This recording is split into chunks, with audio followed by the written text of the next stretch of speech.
Hello, everyone, and welcome back to another episode of Acupuncture's My Life. Now, I know many of you are going to be upset, but this is it with foods that can kill your sex drive, because I've received tons of messages in the Acupuncture's My Life app requesting that I discuss certain foods that some may feel can affect their sex drive, and others that eat certain types of foods regularly, and they're wondering if those foods are affecting their sex drive. I can't continue with this series, because this is long, and the best thing, as I say a lot, is see an acupuncturist. And there are some of you I've even referred to acupuncturists in countries such as Spain, Netherlands, Japan, and Nigeria, where these acupuncturists are in the Acupuncture's My Life global network. So if you live in a country and you feel there may not be an acupuncturist near you, I've surprised many. I don't know if it's a marketing thing or how things work in that particular country is with regard to how information circulates through the media. So to not know that one was so close to you, understand there's a purpose for Acupuncture's My Life podcast. And it's not just to solely hear how you can benefit from acupuncture in so many ways, but even as much as connecting you to colleagues within our network globally. Because our network spans 6 continents. And there are many of you that are surprised, like, wow, we didn't know you were able to refer us to an acupuncturist in our country, and so forth and so on. But there's so many benefits, and this is why I recommend you guys download the app. It's free. There's so many benefits to owning that app. You'll be surprised. And if you have questions, even about blogs on the app or whatever, you can message us and we usually answer back right away. So download the app from your app store. It's free. But now, with regard to foods that kill sex drive, this is it. I'm not going to do anymore. So don't bother to send messages asking that I do more. I'm just going to simply ask that you see an acupuncturist at that point. Because everyone's diet is different. I discuss foods that some people don't even eat, and some do. So I can't cover every food on the planet, whether it's vegetables, fruits, processed foods, different types of drinks. I'll be here for like more than a year. And there are individuals requesting that I speak on other topics as well. But just to throw out a few more foods at you is I also request or suggest that you try and avoid foods that have or contain trans fats. And a good example of that is like donuts. And there are many individuals around the world, different parts of the world, that love donuts. But foods that contain trans fats are types of foods that are really going to sort of create a gummy environment in your arteries. And of course, your sexual organs are going to suffer as a result of it, because blood flow to your sexual organs are going to become compromised, which is a bad thing for sexual function. Why? Because trans fats, many individuals are aware of, especially health professionals, of its ability to clog a person's arteries. And this is why you'll even see like certain brands of foods or restaurants, put forth that extra effort to not use trans fats. Because trans fats are known to contribute to an early death. That's like, I don't want to say it goes without saying, because there are many individuals who eat things and they're unaware just because it tastes good that it possesses trans fats.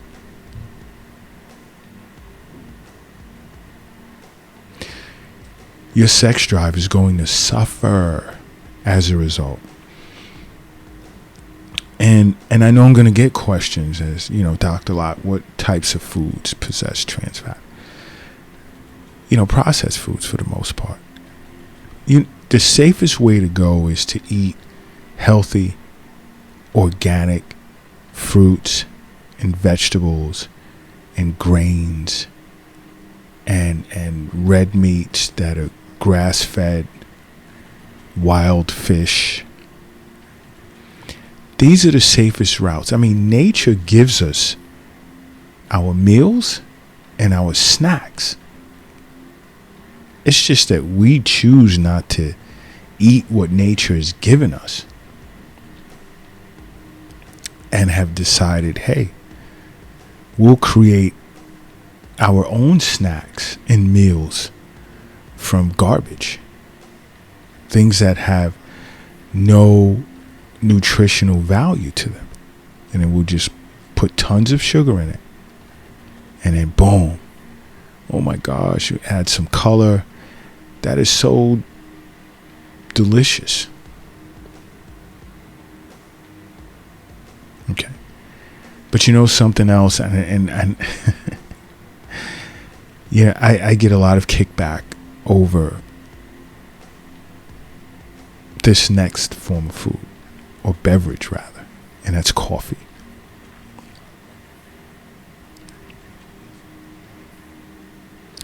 Yes, coffee. Now, coffee has the ability to like make you jittery and anxious and I've spoken of this in the past. But guess what increased anxiety can lead to? It can lead to low libido. Especially in individuals with a sensitivity to caffeine.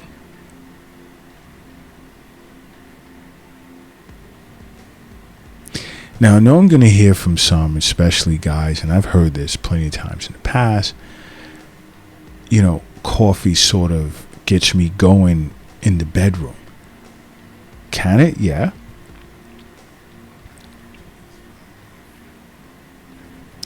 But you see, now it has this effect long term where it decreases libido.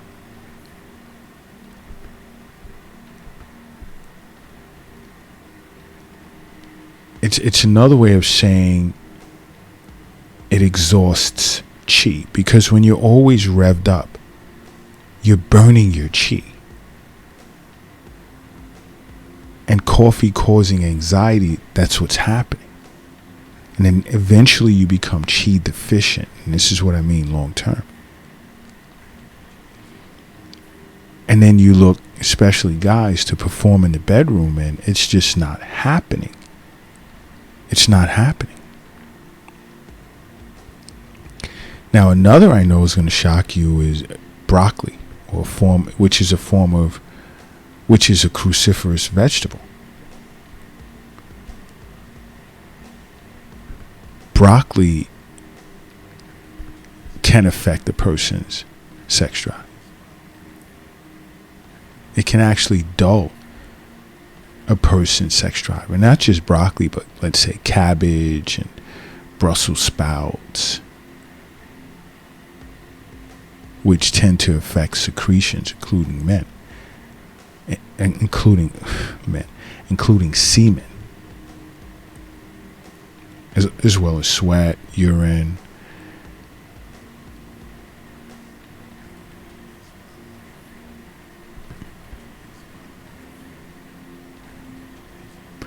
So you really want to be careful, because you are what you eat. You are what you eat. What you're putting in your mouth is going, and it's not to say that broccoli and cabbage is great for you. It's not to say that broccoli, cabbage, and Brussels sprouts are bad for you. Along with many of the other foods in which I discussed, like strawberries and beetroots. But if you're looking to start a family, or, you see some bedroom action coming up in the near future, these may be some foods you may look to avoid for the moment. And all of this comes from, you would learn all of this just by seeing an acupuncturist on a regular basis. This is why I always tell you, I always recommend, see a physician on an annual basis, annual checkups, but make regular wellness visits to an acupuncturist. It'll change your life. It'll affect your life. It's important that you do so. Very important.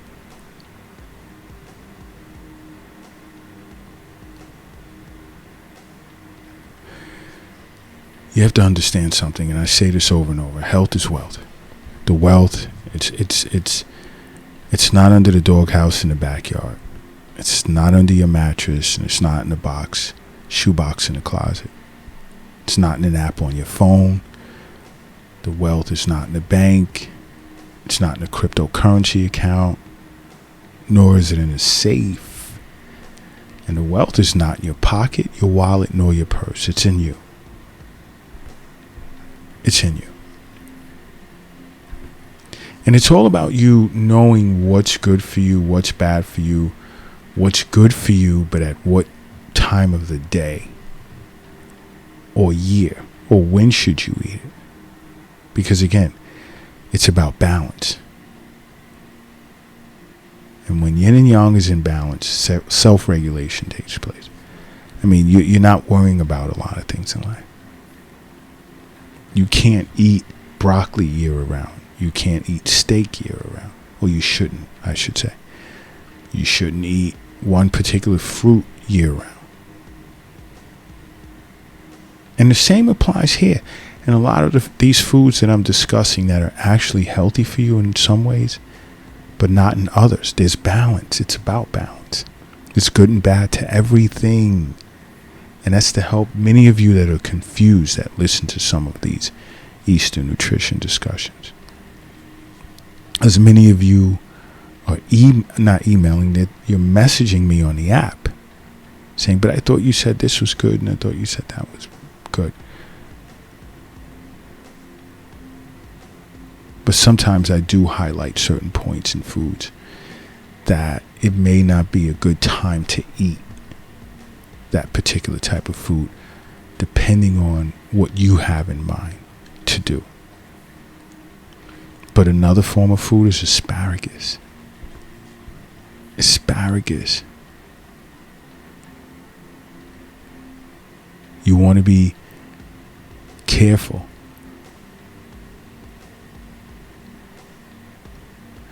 But this has, just like cruciferous vegetables, this has a lot to do with odor as to what's coming out. I'm not going to get too detailed into that. Another that's going to surprise you is chocolate. Now, I've spoken about chocolate being great for the male penis.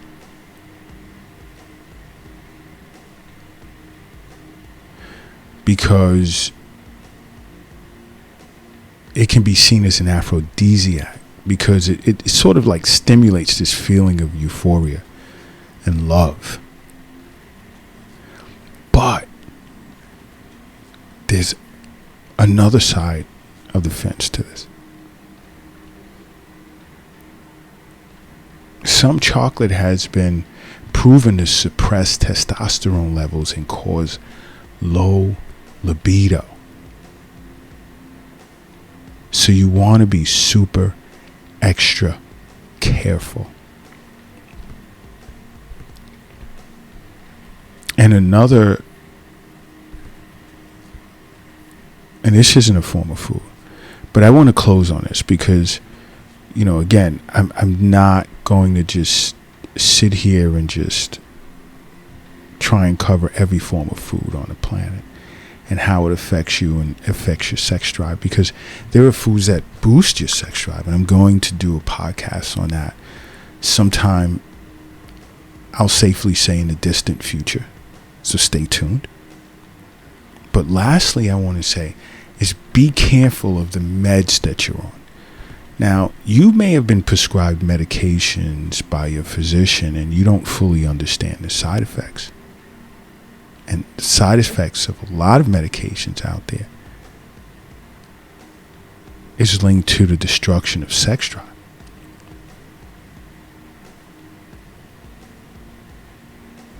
Let's just take, for instance, let's say like antidepressants, like Adderall, or certain types of birth control, can affect how your body produces and manages hormones like epinephrine or serotonin and dopamine, where all three of those can influence your sex drive, can lower your libido. And I myself, as well as many of my colleagues, have sat down with many of our patients who would come in with concerns about their sex drive and make them aware. In some cases, it's not always or just the food. And it's not always a mental or spiritual thing, but indirectly physical in the sense of what you're taking the medication for. Understand the combination when I say see a physician on an annual basis, but make regular wellness visits with an acupuncturist. Because there are things that, although you may need to be on certain types of medication, some of the side effects of it can be offset with regular acupuncture treatments. So it's good to be aware of that. It's important to be aware of that. This is why I say acupuncturists are not anti-physician or anti-biomedicine. No. But we do work together with physicians of various specialties from time to time. It does happen, and it's for the better of the patient that happens.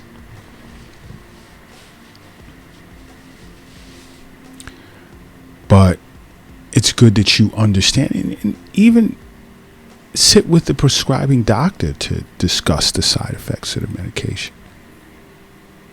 Because sometimes you may need to temporarily be on those meds, but then the side effects, it may be good to sit with an acupuncturist to sort of offset that. All right? But guys, I know, ladies, gentlemen, you guys are going to send me tons of messages. This is the final episode, and there will be no more for a while, for quite a while, with regard to foods that can kill your sex drive. My recommendation to you is to sit with an acupuncturist. Find out what's best for you, and make acupuncture part of your life, okay? Because acupuncture is my life. What's yours?